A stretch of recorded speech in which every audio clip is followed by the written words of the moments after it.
Bom, gente, e essa classificação de grupos criminosos como facções terroristas pelos Estados Unidos, como a gente está falando, também pode elevar a percepção de risco do país e aí, num limite, pode até impactar os juros. Vamos conversar então sobre esse cenário, outros riscos econômicos, inclusive, agora com o professor Jorge Lasmar, coordenador do programa de pós-graduação em Relações Internacionais da PUC Minas e doutor pela London School of Economics and Political Science. Bem-vindo, obrigada por conversar com a gente, professor. Um bom dia para você. Bom dia, Muriel. Bom dia aos ouvintes. Um prazer é meu. Professor, gostaria muito de entender, antes de mais nada, quais seriam os impactos iniciais, se essa designação realmente se confirmar como a gente está vendo, olhando para a economia especificamente. Bom, nós temos duas ordens de impactos, né? Porque uma é a designação contra o terrorismo e a outra é o regime de sanções que passa a ser adotados. E aí nós temos uma série de impactos diretos aqui para o Brasil. Então, primeiro, os impactos financeiros, né? Os americanos, empresas americanas são proibidas de comerciar com entidades sancionadas. Então, isso pode restringir ali qualquer comércio ou ação com o Brasil. As empresas americanas vão querer saber com quem que elas estão lidando, e isso pode elevar ali o preço do compliance e de risco. E, por outro lado, as empresas brasileiras, né, em termos do setor de compliance, vão ter que apertar o cinto para mostrar que eles estão fazendo de tudo para evitar o financiamento ou qualquer processo de lavagem de dinheiro ligado ao Comando Vermelho ou ao PCC. Isso é importante porque, por esse regime de sanções, pode haver tanto o medo das sanções secundárias ou do que é considerado o apoio material. Então, se alguma empresa brasileira é vista como apoiando materialmente o terrorismo, né, no caso o PCC ou o Comando Vermelho, elas podem vir a sofrer sanções tanto administrativas quanto até criminais nos Estados Unidos. E há o risco também de, se o governo americano entende que aquela instituição financeira ou aquela empresa, aquele setor econômico não está adotando as medidas necessárias para combater o financiamento desses grupos, eles podem, inclusive, vir a ser sancionados nesse regime de sanções secundárias. Já aproveito justamente para te perguntar, diante desse cenário, para entender um pouco mais sobre, num longo prazo, quais são os efeitos. A gente fala, então, sobre esses efeitos iniciais. Olhando para um longo prazo, tem especialista falando até em, talvez, um impacto nos juros do Brasil. Como é que você enxerga esse cenário? Talvez o impacto nos juros seja algo realmente em último caso? Explica para a gente, por favor, professor.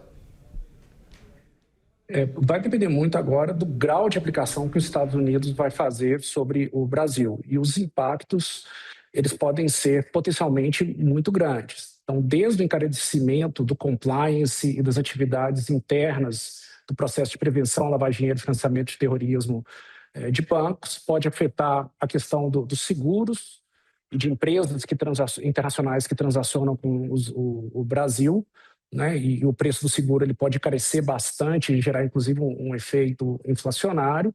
E, em última instância, pode sim impactar a questão dos juros. Um outro aspecto também que se teme é, inclusive, o problema reputacional do Brasil. Isso pode afetar a indústria do turismo, né, a partir do momento em que grande parte do território brasileiro vive sobre regime de governança criminal do PCC ou do Comando Vermelho.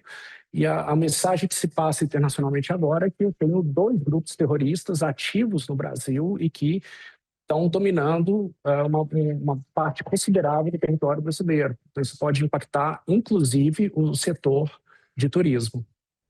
Perfeito. Então, um cenário como um todo, né, que pode vir a ser impactado, professor. Queria até entender, diante da sua experiência, qual que seria o melhor caminho agora para o governo federal seguir diante deste cenário. A gente agora acabou de trazer a informação que o governo Lula está caminhando para tentar entender agora o que fazer diante desse cenário. E é importante lembrar que a gente está num período ainda que não é eleitoral, mas só se pensa nesse cenário eleitoral, obviamente, e existe uma preocupação também do que o eleitor vai pensar de qualquer movimento que possa vir a ser feito. Então, queria entender muito, na sua avaliação, qual que seria o melhor caminho para o governo federal, levando em consideração o nosso país mesmo, para evitar, enfim, qualquer cenário de desgaste ou até que possa, enfim, preocupar um cenário de segurança mesmo do nosso país? O principal caminho agora é, por um lado, do diálogo político com o governo americano para entender como que serão feitas essas aplicações e o grau. Então, só para ilustrar, nós já tivemos algumas situações de sanções que afetaram empresas brasileiras. Houve uma determinada ocasião em que a Petrobras colocou combustível em um navio iraniano, o Irã é um estado sancionado, e houve uma ameaça ali do governo de sancionar a Petrobras por essas sanções secundárias. Isso não foi feito porque houve uma intervenção ali do Itamaraty junto ao governo americano que conseguiu contornar essa situação. Houve uma situação também semelhante no caso de vendas de aeronaves da Embraer para o governo venezuelano. E nessas situações, a intervenção da diplomacia brasileira foi capaz de reverter ali um quadro de agravamento da aplicação dessas sanções sobre empresas brasileiras. Então, com certeza, a saída diplomática é uma maneira. Mas, por outro lado, também, essa história já vem de um histórico. O PCC, na verdade, já é sancionado desde 2021 e vai ser preciso também que o governo brasileiro demonstre que adotou medidas claras e eficazes de combate à criminalidade organizada. Já aproveito também para entender um pouco se esse cenário, como a gente tem visto, é algo comum para os Estados Unidos ou é algo que a gente tem acompanhado nos últimos anos por causa de Donald Trump e desse último mandato dele. Já vinha se consolidando o uso de sanções com finalidades políticas.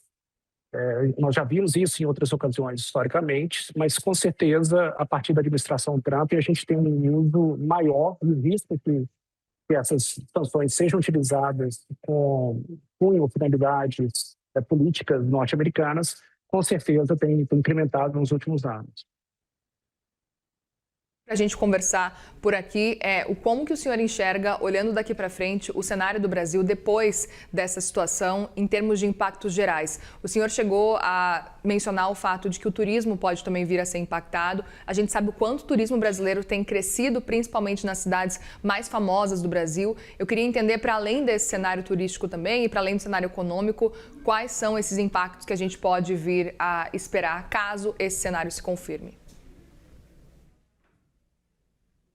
Bom, esse mesmo sancionamento e designação aconteceu, por exemplo, no México. E a gente já viu alguns fatores que têm acontecido ali no México. Então, primeiro, houve um aumento do número de ações legais contra empresas mexicanas dentro dos Estados Unidos. Houve também já, comprovadamente, um aumento do custo do setor financeiro americano, inclusive 4 bancos brancos mexicanos entraram ali, quase foram sancionados pelo governo americano, mas praticamente foram desalojados do sistema financeiro americano por conta de supostas ligações com criminalidade organizada. Há também um possível impacto na questão da imigração, em que essa questão do apoio ao terrorismo tem sido utilizado como argumento para extradição, negação de vistos pelos Estados Unidos, desses países como México, Venezuela, em que ele já considera grupos criminosos como grupos terroristas. E, em última instância, um outro lado do impacto também que tem sido discutido é a questão da cooperação internacional para o próprio combate ao crime. Quando esses grupos passam a ser designados como terroristas, esse combate sai da esfera policial e passa para a esfera de defesa e de segurança dos Estados Unidos.